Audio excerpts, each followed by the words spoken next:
A very good afternoon, students. Welcome to the online English classes.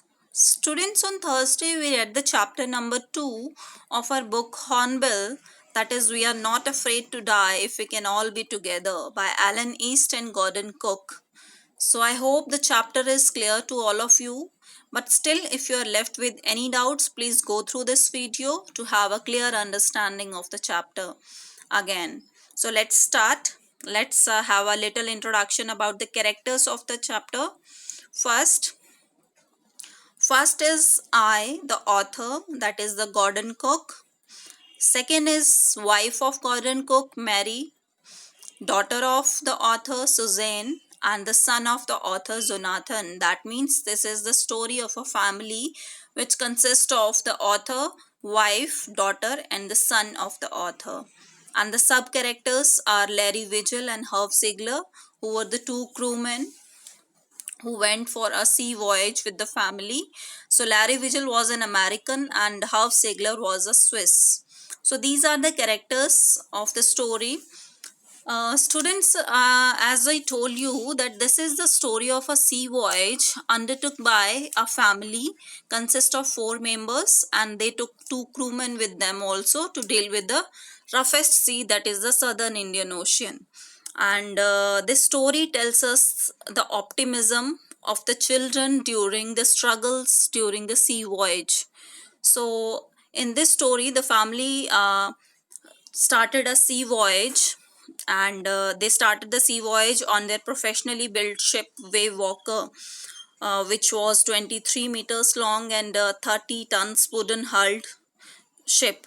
So they started their journey on their professionally built ship, that is Wave Walker, and they just want to duplicate the sea voyage undertaken by Captain James Cook 200 years back. So they started the sea journey, but afterwards, the first part of the journey was very pleasant to them. But afterwards, they started encountering various windstorms, strong gales of wind, and afterwards, the ship was about to sink down into the ocean.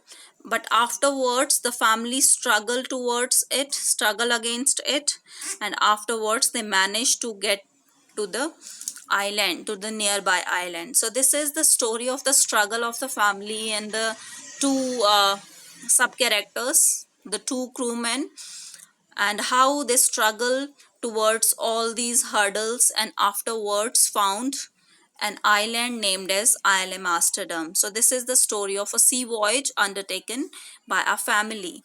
So let's have a little introduction about the author, about the characters. So first is our narrator, who was a 37-year-old businessman. He proved as a great captain and father during the challenging and trying times after the irreparable damage done to Wave Walker, their ship, by keeping his composure and wits. It won't be wrong to say that all the lives on the boat could be saved just because of his seafaring skills. Next is the wife Mary, who was the narrator's wife. She was also a courageous and brave woman. She stood by her husband during the struggle after the wave badly damaged the boat. She steered the boat according to her husband's instructions. She gave lots of emotional support to the narrator also. So she was also a very courageous lady who showed so much of courage during the struggle in the sea. Third is the son Jonathan, who was Gordon Cook's 6-year-old son, who had accompanied him on the round the world journey. After the wave walker was terribly broken by the colossal wave, he also behaved very courageously.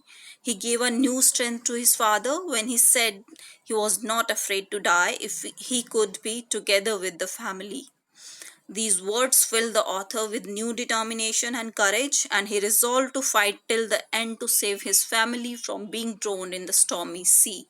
So he was also very courageous, but he was only 6-year-old son, and he said to his father that, "Father, we are not afraid to die if we can all be together." This is being said by Jonathan, who was 6-year-old son of Gordon Cook. And next is the daughter of the author, Suzanne, who was narrator's 7-year-old daughter. She was very brave, She was critically injured at the time the huge waves struck the boat. Her eyes were terribly swollen because of the head injury. There was a cut on her arm also. However, she didn't cry. She repeatedly told her father she was all right. The truth was, she was not. She had to undergo 6 minor operations to remove the blood clotting from her brain afterwards. But at that time, during the struggle, she didn't inform the father about her injury because she didn't want to give any tension to the father, because he was already struggling against the waves and the sea. So these are the family members. So besides that, we have the sub characters Larry Vigil and Herb Sizzler also. They were the two crewmen. They were professional sailors whom the narrator hired at Cape Town to tackle one of the world's roughest seas, the Southern Indian Ocean. They proved to be real saviors when the ship had been flooded with seawater. They pumped like madmen to keep the water levels reasonably low. So they were continuously pumping out the water to drain the water out of the ship. So these are the main characters of the story. Now uh, let's go through the story. So this is the story of a 3 years voyage undertaken by the narrator Gordon Cook, wife Mary, son Jonathan, and the daughter Suzanne. So they started this journey from Plymouth, England, and they started their journey on their professionally built ship Wave Walker, which was 23 meters long and 30 tons weight. And afterwards, the first part of the journey, they started the journey, they just wanted to duplicate the sea journey undertook 200 years back by Captain James Cook. So they just want to duplicate that journey. So they started their journey on their professionally built ship named Waywalker. And the first part of the journey was very pleasant to them. They sailed down the west coast of Africa to the Cape Town. So the first part of the journey was very pleasant to them. Afterwards, from Cape Town, they have to move to Southern Indian Ocean, and for to deal with that roughest sea, that is the Southern Indian Ocean, they took two crewmen, that is American Larry Vigil and Swiss Herb Sigler, with them to deal with the roughest sea, that is the Southern Indian Ocean. So that was the world's roughest sea. So afterwards, they started encountering strong winds. They were worried by the size of the waves. They were not worried by the strong winds, but they were just got worried by the size of the waves, because the size of the waves were very huge at that time. So crewmen, what are crewmen? That is the member of a group of people who work on and operate a ship, aircraft, etc. Particularly one who is not an officer. So these are the crewmen. And afterwards, what is a gale? Because afterwards, when they headed towards the Southern Indian Ocean, they started encountering strong gales of wind. Now, what is a gale? Gale is a strong wind typically used as a descriptor in nautical contexts. So they started encountering strong gales of wind. And on 25th of December 1976, they were 3,500 kilometer to the east of Cape Town. They had a wonderful holiday there. They celebrated Christmas Eve there, and weather changed on New Year's Eve. And on 25th December, remember students, dates are very important here, because you will get a question that what was the situation on December 25, what was the situation on January 2nd, January 3rd. So the dates are very important. Please take care of this, that what happened on the particular day. So on 25th December, they were 3,500 kilometer to the east of Cape Town. This celebrated Christmas Eve there, but weather changed on New Year's Eve. And on 2nd of January 1976, waves became gigantic, more huge. So huge sea rolling towards them, towards the ship, towards the family. So sounds of waves was very painful to the ears, because that sound of the waves uh, were very loud and was very painful to the ears of everyone. So afterwards they started their efforts to save, uh, and they, first of all, they slowed down the speed of the boat. They double lashed everything, they made the lifelines ready, put on the oil skins and life jackets, so they were all ready to deal with the storms, to deal with the waves. So this is the ship. First of all, they just drop the speed of the ship. So these are the parts of the ship: main mast, that pole on the ship; jib, by which we can slow down or increase the speed of the ship; boom, mainsail. So these are the parts of the ship. And afterwards, they were all ready to deal with the waves. But afterwards, the first indication came at 6 p.m. the same day, on 2nd January, when they were all ready to deal with the sea, to deal with the waves, huge waves. At the same day, at 6 p.m., the first indication came, and there was ominous silence all around. So around 6 p.m. there was evil silence around, and the wind suddenly stopped, sky grew dark, and a huge cloud towered the ship. But actually that was not the cloud. The family just take it as a cloud, but that was not the actual cloud. That was the huge wave which undertook all the ship. So they mistook a wave as cloud. It looked like a cloud, but that was not the cloud. That is the wave which is double, the double than the size of the normal wave. So the huge wave undertook all the ship. And afterwards, what is ominous silence? That means an unpleasant and threatening silence. It means something where bad is going to happen. So at 6 p.m. there was ominous silence, and afterwards a huge wave undertook the ship. And afterwards, frightful, devastating wave that was, and there was an explosion in the ship.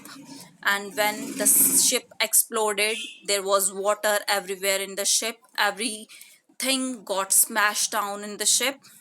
And afterwards the family accepted their death, that we are not going to save our lives, because the ship was full of water and everything got smashed down, everything was floating in the ship. And the ship was about to sink down, but at the same time another wave came and just make the ship upright again. Otherwise they surrendered before death, that we are going to die now. But at the same time another wave came and make the ship upright. And but the captain, Gordon Cook, the narrator, was tossed like a doll. He boarded out of the ship, he fell into the sea. So wave turned the ship upright again, but narrator was out of the sea now, but somehow he managed to get back into the sea uh, by holding one of the ropes of the sea like this. So he managed to get back into the ship again. So this is the condition of the ship, but another wave came and make the ship upright. And there was water everywhere, decks are broken, ship is sinking down, and Larry and Herb Sizzler continuously pumping the water out of the ship, and they even stretched the canvas on the holes to uh, lower the level of the water in the ship. So Larry and Herb continuously pumping the water out. And injuries of the children also got lot of injuries. Sue got a head injury, and afterwards uh, children also got injured. And what are the problems faced by the family at that time? Their hand pumps got blocked, electric pumps got short circuited, there were debris floating everywhere, everything got smashed down. They took another electric pump, and fortunately the other electric pump started working. and they were continuously giving mayday calls for help also, but nobody, since that was the remote area, nobody was listening to them. And Sue didn't want her father to get worried, so she didn't inform the father about the head injury, because she thought that my father is already busy in struggling against saving all these things, so she didn't want to give any worry to the father, so she didn't inform the father about her head injury. And afterwards, on January 3rd, water level came under control. Boat's frames were destroyed. The starboard, that is the right side of the ship, got destroyed completely. They lost their main compass. They checked his charts and calculations. After that, all the struggles has been done by all the members in the ship, but they were unable to reach Australia.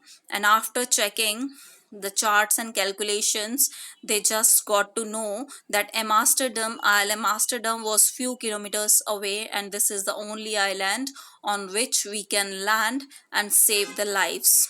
And afterwards, on January 4th, they couldn't set sail. They after 36 hours of continuous struggle, they got something to eat, and what was there to eat, they ate corned beef and cracker biscuits only after 36 hours of continuous struggle. They took the first meal after 2 days. So this is the condition on January 4. On January 5, John asked, Daddy, are we going to die? John asked his father, Daddy, are we going to die? We are not afraid to die if we can all be together. So this is the statement said by a 6-year-old boy, which is very courageous statement. So elders are disheartened. The narrator and the wife was very disheartened, but this very saying of this very line, we are not afraid to die if we can all be together, by Jonathan, gives determination to the narrator, and he was again more became more determined to save the life of all the members in the ship. So narrator holded Mary's hand all night because they were not able to understand what to do next. And on January 6, Wave Walker rode out of the storm, and suddenly they found the island in front of them. Sue also gave the card to the parents, that parents, we love you so much. That card has a picture of the parents outwards, and inside was a message that parents, we love you so much. And both of them, Jonathan and Sue, just told the father that you are the best daddy in the world, and father was not able to understand that why they are saying so, because still I am not able to save the life and take the ship to that island, but why they are saying. And afterwards, Sue and Jonathan said that, Father, see what is in front of us. That is the island. We found the island. And afterwards, he was very happy after seeing the island, and they reached the island. They were very tired and dozed off. Children said that you are the best daddy in the whole world. They reached Amsterdam Island, and that was a beautiful island in the world, and all the 28 inhabitants of that island cheered them. And all the uh, struggles were the efforts of crewmen, wife, and children. And all the efforts of crewmen, wife, and children were appreciated by the 28 inhabitants of the island. And this chapter shows us the optimism of the children, that how the children were so much optimistic during the struggle, because the children were very small, 6 and 7 year old.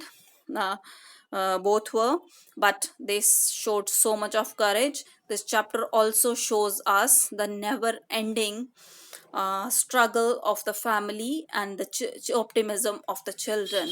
So this is the picture of the island, Amsterdam. This is just the picture of the island. That was a very beautiful island made up of less vegetation. So this is the all about the chapter. We are not afraid to die if we can all be together. Still, if you are left with any doubts, you can contact me. anytime, students. And please, after this I'm going to post the video of the question answers, so please go through that video also. And thank you so much, students.